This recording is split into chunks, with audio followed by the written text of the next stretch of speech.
तो देखिए मैं शॉर्ट ट्रिक्स लाया हूँ आपके लिए फ़िज़िक्स के सब्जेक्ट के लिए। और जैसा कि आपको पता ही है, शॉर्ट ट्रिक आपके एम कैट के लिए, ई कैट के लिए, जो कि मेडिकल कॉलेज एडमिशन टेस्ट जो होता है, एन टी एस जो लेती है आजकल, जो है वो नेशनल एम डी कैट जो हो रहा है। और ई कैट इसी तरह होता है एन डी यूनिवर्सिटी और डिफरेंट यूनिवर्सिटी का, जो इंजीनियरिंग कॉलेज में जो जाना चाह रहे होते हैं, ठीक है ना। तो ये तमाम जो है वो एक शॉर्ट ट्रिक्स मैंने आपके लिए बना के रखी है। शॉर्ट ट्रिक से मुराद ये है कि आप इसे अभी से एग्ज़ाम से पहले, एंट्री टेस्ट से पहले आप ये जो है वो अपने पास उतार के रख लीजिए, और एग्ज़ाम से एक महीना पहले या एक हफ़्ता पहले या एक दिन पहले आप इसको देखते रहिए, ठीक है ना। या आप इसको जो है वो दीवारों पे लगा दीजिए, ताकि उससे ये होगा कि आपके जो है वो ये नज़र पड़ती रहेगी इस शॉर्ट ट्रिक्स में। और इसी शॉर्ट ट्रिक्स की बुनियाद पे आप तमाम के तमाम ये जो ई कैट एम कैट है, ये आप इसको क्लियर कर सकेंगे। तो देखें, स्टार्ट करते हैं। ये जो वैल्यूज़ हैं आपको बहुत याद रखनी है, ठीक है, कॉस सीन की। और ये जो एग्ज़ाम में आपको मतलब सीन ज़ीरो दे दिया जाता है, उसकी वैल्यू आपको पता नहीं होती। तो ये जो मैंने एक ट्रिक यहाँ पर लगाई है, तो देखें ट्रिक क्या है। आपने इसको एज इट इज़ उतारना है, ठीक है ना। तो देखें यहाँ पर sine cos sine cos sine cos sine cos, इस तरह आपको ये सीरीज़ याद रखनी है। और आपने यहाँ पर सीन ज़ीरो, ठीक है, दोनों दफ़ा ज़ीरो लिखना है, फिर दोनों दफ़ा 90 लिखना है, फिर जो है वो एक दफ़ा जो है वो 30 लिखना है और 60 लिखना है। इसका ये जो है वो मैं ट्रिक यहाँ पर बताऊँगा क्या किया है मैंने। अब पहले इसकी बात करते हैं। देखिए इसमें मैंने क्या किया, सीन ज़ीरो जो है वो किसके बराबर होता है, ज़ीरो के बराबर होता है। कॉस ज़ीरो किसके बराबर होता है, 1 के बराबर होता है, ठीक है। इसी तरह सीन 90 1 के बराबर होता है, कॉस 90 ज़ीरो के बराबर होता है। अब इसको याद किस तरह करेंगे हम, देखें भाई। पहली चीज़ ये कि ये जो मैंने यहाँ पर लिखा है छोटा, ठीक है, तो छोटे से मुराद ज़ीरो, और बड़ा से मुराद कोई भी नंबर ज़ीरो से बड़ा होगा, ठीक है, यानी कि 1 होगा। तो इस तरह ये जो वैल्यू आप इस तरह याद रखेंगे। देखिए छोटा बड़ा बड़ा छोटा, ये देखिए ये सीक्वेंस आपको याद रखनी पड़ेगी। तो आपने क्या किया, आपने ये किया कि भाई आपको पता है कि पहले जो है वो छोटा है, इट्स मीन सीन ज़ीरो जो होता है वो ज़ीरो को बराबर होता है, 1 से छोटा होता है, और कॉस ज़ीरो 1 होता है, ठीक है, ये हो गया। अब आपने देखा सीन 90 जो है वो 1 के बराबर होता है, यहाँ आपने देखा बड़ा, यानी कि ज़ीरो से बड़ा होगा सीन अपना।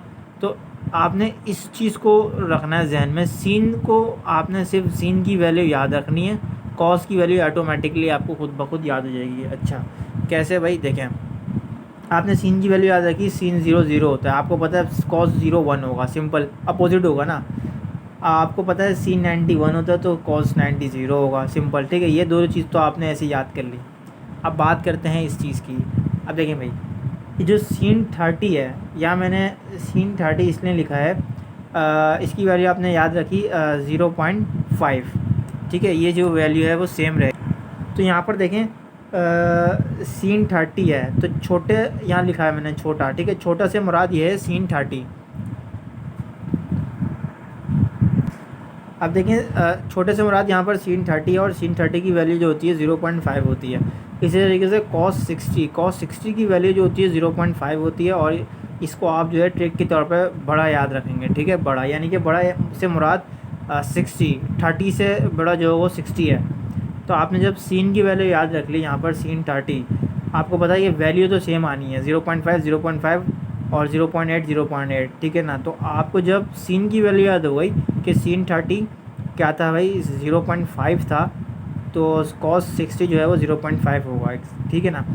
अब यहाँ देखें सीन 60, अब देखिए सीन 30 आपने याद रख लिया, तो आपको पता होगा कि कॉस 60 जो होगा वो भाई 0.5 होगा। लेकिन अगर आपको याद रख लिया आपने कि सीन 60 है, सीन 60 से मुराद 30 से बड़ा है, तो 0.8 यानी कि वैल्यू भी बड़ी होगी, और कॉस 30 जो उसकी जो अपोजिट होगी वो बिल्कुल सेम होगा। तो ये जो छोटी ट्रिक है आपको यहाँ पर याद रखनी है, कि आप ऐसे भी याद रख सकते हैं छोटा बड़ा इस तरह करके ना, कि एक सीन 30 छोटा हो गया और 60 बड़ा हो गया। तो बड़े के लिए बड़ी वैल्यू होगी 0.8, छोटे के लिए छोटी वैल्यू होगी। अब आगे बढ़ते हैं नेक्स्ट उसके लिए, ट्रिक के लिए। अब देखिए भाई, नेक्स्ट चीज़ जो है वो इंटेंसिव प्रॉपर्टी और एक्सटेंसिव प्रॉपर्टी है। अब बच्चे बड़े कंफ्यूज होते हैं कि एक एग्जाम्पल आ जाती है एम कैट के अंदर ना। तो एम कैट के अंदर आपको सिर्फ इतना याद रखना है कि आई एन इंटेंसिव से मुराद इंडिपेंडेंट, और ई एक्स से मुराद डिपेंडेंट, ठीक है। इंटेंसिव से मतलब ये होता है कि भाई ये आज़ाद होती है खुलेआम, मतलब ना ये मैटर पे डिपेंड नहीं करती, डज़ नॉट डिपेंड मैटर, ठीक है ना। और एक्सटेंसिव से मुराद होता है डिपेंडेंट, ये कोई भी चीज़ मैटर यानी कि मैटर पे डिपेंडेंट होती है, डिपेंड करती है मैटर पे।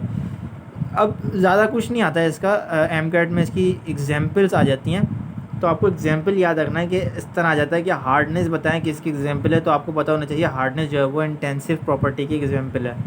अब फॉर एग्जांपल कलर है, तो कलर जो है वो मैटर पे डिपेंड नहीं करता, टेस्ट भी मैटर पे डिपेंड नहीं करता, हार्डनेस भी, रिफ्रैक्टिव इंडेक्स भी, और डेंसिटी और रेसिस्टिविटी भी मैटर पे डिपेंड नहीं करती। मैं 3-4 एग्जांपल आपको भी समझाऊंगा।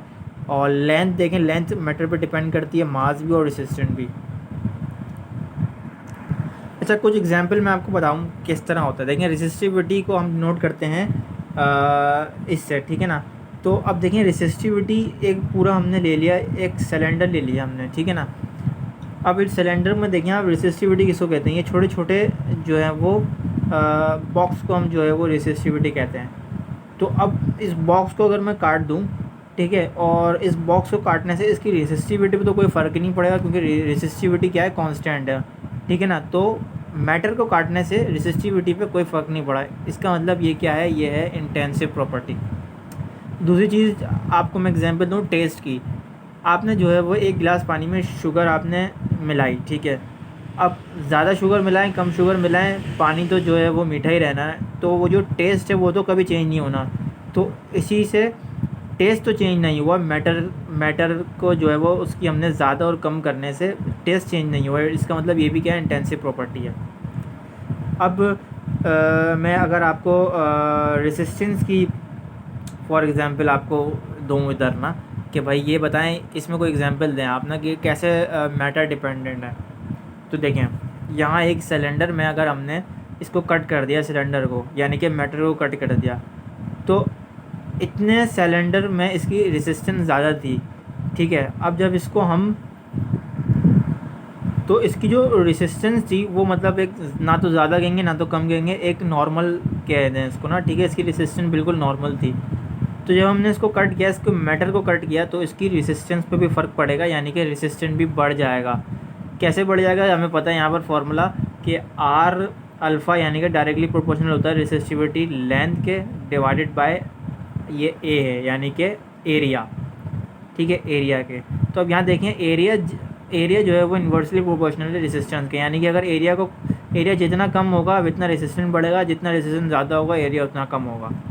तो हमने यहाँ पर क्या किया, हमने यहाँ पर एरिया कम किया था ना, तो जब हमने एरिया कम किया, मैटर को कट किया, तो रेसिस्टेंस बढ़ गया। इट्स मीन कि मैटर को चेंज करने से रेसिस्टेंस पे फ़र्क पड़ रहा है, इसीलिए ये क्या कहलाता है, ये कहलाता है एक्सटेंसिव प्रॉपर्टी। अब देखिए, नेक्स्ट जो है हमारे पास फ्रीक्वेंसी है। फ्रीक्वेंसी बहुत इंपॉर्टेंट है, और एमकैट में इसका इस तरह पूछा जाता है, इसका फार्मूला पूछ लिया जाता है। फार्मूला याद रखना है आपको, F=1/T है इसका फार्मूला, यानी कि टी से मुराद टाइम टेकिन। इसकी यूनिट जो है वो घुमा फिरा के पूछ सकते हैं, तो इसकी यूनिट्स भी आपको याद रखनी है। इसकी यूनिट्स होती हैं हर्ट्स को आप HZ से शो करते हैं, रिवोल्यूशन पर सेकंड, साइकिल पर सेकंड, वाइब्रेशन पर सेकंड, ठीक है। ये 4 यूनिट जो हैं वो इसकी हैं, और ये पूछी जा सकती हैं। तो अब नेक्स्ट जो है वो हमारे पास है सिंपल हार्मोनिक मोशन। तो ये बड़ा इम्पॉर्टेंट ट्रिक जो मैं आपको बताने जा रहा हूँ वो ये है। देखें, इसका आपने पहले फार्मूला यहाँ पर याद रख लिया कि इसका फार्मूला क्या होता है, एक्सेलरेशन डायरेक्टली प्रोपोर्शनल है किसके, माइनस एक्स के। एक्स से मुराद यहाँ पर डिस्प्लेसमेंट है, ठीक है ना। तो अब देखें, यहाँ पर ये सिंपल पेंडुलम की डायग्राम बनी हुई है, ठीक है। तो सिंपल पेंडुलम की यहाँ पर डायग्राम बनी हुई है, इसको मैं आपको बता दूँ करना क्या है।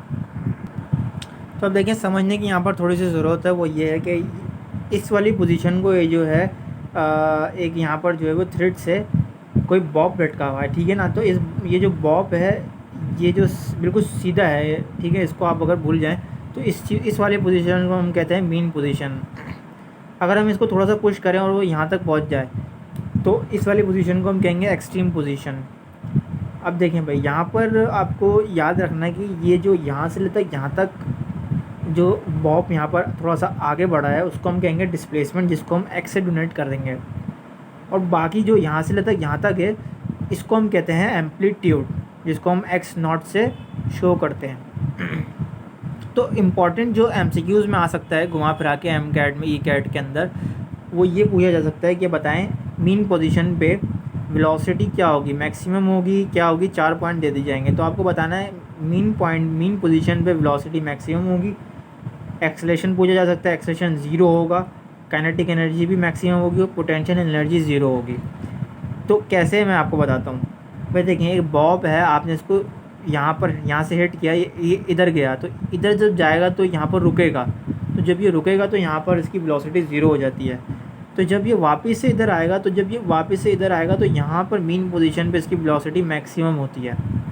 दूसरी चीज़, वेलोसिटी के साथ साथ इसका एक्सेलेरेशन यहाँ पर 0 हो जाएगा और काइनेटिक एनर्जी आपको पता है यहाँ पर मैक्सिमम होगी, क्योंकि तेज़ रफ्तार से आ रहा है तो यहाँ पर काइनेटिक एनर्जी मैक्सिमम होगी और पोटेंशियल एनर्जी 0 होगी। क्यों? क्योंकि यहाँ पर कोई हाइट नहीं है, ये जहाँ से आया था वो अपनी पोजीशन पे यहाँ पर वहीं पर ही जो है वो अपनी पोजीशन पे आ गया, इसलिए यहाँ पर कोई हाइट नहीं है, इसलिए पोटेंशियल एनर्जी यहाँ पर 0 हो जाएगी।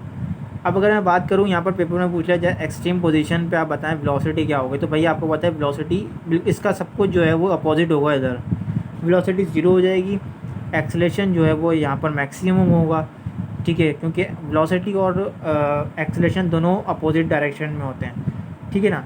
तो जहाँ वेलोसिटी मैक्सिमम होगी वहाँ एक्सेलेरेशन 0 होगा। तो यहाँ पर देखें, एक्सेलेरेशन मैक्सिमम होगा और वेलोसिटी 0 होगी, काइनेटिक एनर्जी यहाँ पर 0 होगी, ठीक है। दूसरी चीज़, क्योंकि ज़ाहिर सी बात है रफ्तार रुक गई तो काइनेटिक एनर्जी भी 0 होगी, पोटेंशियल एनर्जी यहाँ पर जो है वो एक्सट्रीम पोजीशन पे मैक्सिमम होगी, ये आपको याद रखना है, ठीक है। तो दोनों चीज़ें आपको याद रखनी है, ये एमकेट में मीन पोजीशन और एक्सट्रीम पोजीशन में ये वैल्यूज़ आ सकती हैं और ये काफ़ी बार आती हैं।